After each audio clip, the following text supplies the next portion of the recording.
Зимой этого года весть о том, что житель села Ачиндара Рустам Чхибели, скапывая землю на своем приусадебном участке, наткнулся на древнее захоронение, всколыхнуло все наше общество. Ведь найденные сокровища бесценны с исторической точки зрения.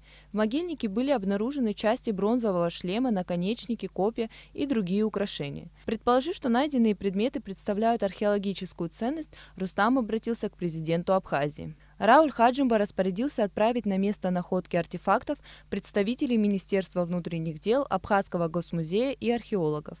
Все предметы были описаны и направлены на хранение в Национальный банк, где они и хранились до сегодняшнего дня, когда министр внутренних дел Гари Аржба официально передал их Государственному музею.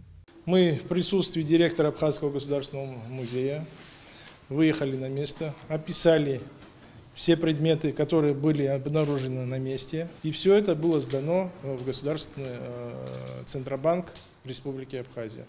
И до сегодняшнего дня данные предметы находились под госохраной в здании Центробанка. И сегодня, 14 мая 2018 года, данные предметы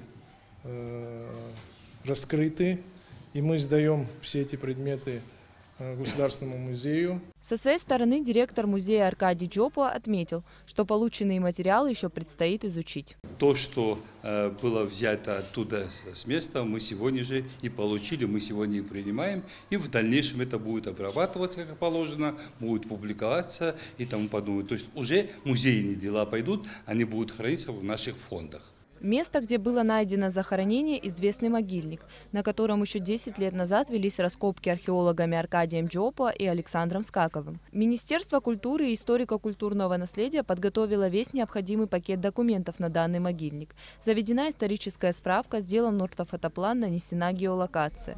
Замминистра культуры Батал Кобахи отметил, что подобные находки возможны в любом месте нашей страны и призвал людей перед началом строительных работ обращаться в компетентные органы. Территория Абхазии – это уникальное место, где в любом месте могут быть различные могильники или культурные слои. И любые строительные иные работы необходимо было бы с институтами, которые занимаются охранным исследованием. Это Абхазский институт, это музей, это университет, это археологическая комиссия. Ученые предполагают, что находка относится к периоду поздней античности и раннему средневековью. Более подробная информация об археологической находке будет доступна широкой публике после проведения научных исследований и их публикации. Ирена Джопуа, Михаил Братухин, Абхазское телевидение.